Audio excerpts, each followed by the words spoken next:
બે દિવસ પહેલા 1 તારીખે સાંજે નિરંજન વસાવા જે આમ આદમી પાર્ટીના પ્રમુખ છે એમના દ્વારા સોશિયલ મીડિયામાં એક વિડીયો મૂકવામાં આવ્યો હતો.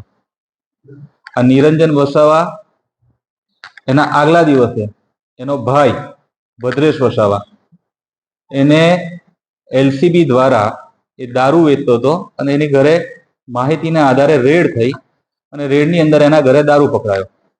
અને દારૂ પકડાયા બાદ એને બીજે દિવસે ફ્રસ્ટ્રેશનમાં આવીને એક વિડીયો અપલોડ કર્યો સોશિયલ મીડિયામાં, જેની અંદર મારી ઉપર અમારા સાંસદ મનસુખભાઈ વસાવા, અમારા આરોગ્ય સમિતિના ચેરમેન રશ્મિતાબેન, અમારા નગરપાલિકાના કારોબારી અધ્યક્ષ કુલદીપસિંહ અને જિલ્લા પંચાયતના સદસ્ય હિતેશભાઈ ઉપર એને મન ફાવે એ પ્રકારે મનસ્વી રીતના આક્ષેપો મૂક્યા.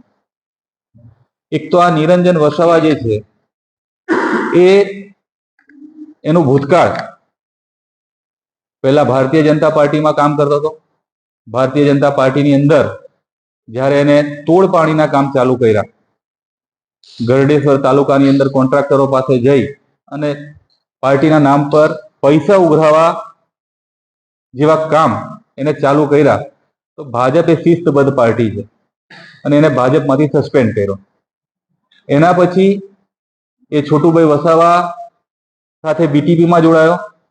બીટીપીમાં જ્યારે જોડાયો ત્યારે પણ એ બીટીપીના નામ પર આ જ પ્રકારની તોડપાણી બધી જગ્યાએ ઉઘરાણું કરવા જતો હતો. પરિણામે એને બીટીપીમાંથી બી બહાર કાઢ્યો. ત્યારબાદ સરપંચ પરિષદના નામે સરપંચ પરિષદમાં જોડીને સરપંચ પરિષદના નામે સરપંચોને ગુમરાહ કરી અને આ જ પ્રકારની તોડપાણીના કામ એને ચાલુ રાખ્યા. અનેકો જગ્યા પરથી એને આ પ્રકારના કામ કરેલા છે અને એને પછી સરપંચ પરિષદમાંથી બી કાઢ્યો અને ત્યારબાદ અત્યારે આમ આદમી પાર્ટીની અંદર જિલ્લા પ્રમુખ તરીકેની એને જવાબદારી મળી. હું એને જિલ્લા પ્રમુખ તો નહીં કહું, એ ચૈતરભાઈનું ચરવા મૂકેલું બકરું છે. જેને જે વિડીયો બનાવ્યો એની અંદર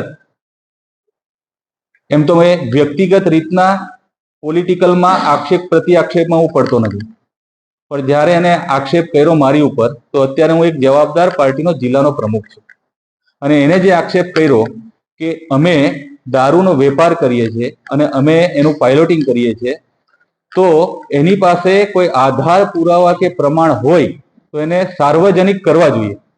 અને જો એને આધાર પુરાવા વગર આ વાત કીધી હોય તો આજે હું એને મારી માનહાનિની નોટિસ એની પાસે મોકલું છું અને એને કોર્ટની અંદર સિદ્ધ કરવું પડશે કે મેં કયા જગ્યા પર આ પ્રકારનો વેપાર કર્યો છે.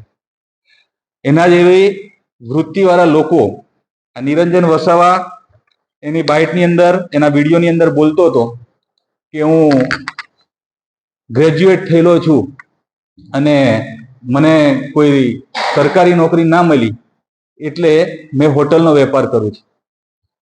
આજે એની એક વાત આપ સૌના માધ્યમથી હું સાર્વજનિક કરવા માંગુ છું. એ જ્યારે કોલેજમાં ભણતો હતો બીજા વર્ષમાં, તો એને એના સ્થાન ઉપર બીજા કોઈને પરીક્ષા આપવા માટે બેહાડ્યો હતો.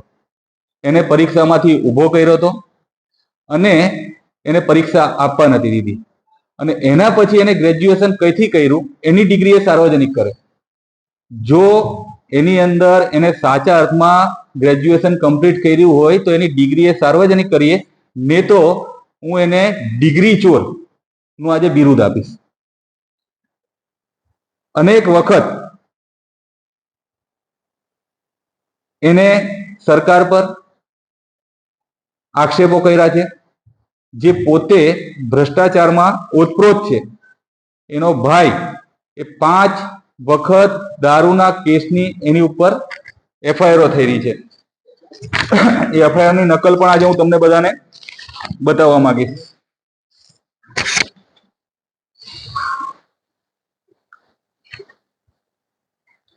આ તમામ એફઆઈઆરની નકલો જે એના બંને ભાઈ, એક એનો ભાઈ છે હાર્દિક, એ 2015 ની અંદર રાજપારડીની અંદર 4.5 લાખ રૂપિયાના દારૂ ની અંદર એની ઉપર કેસ થયેલો છે.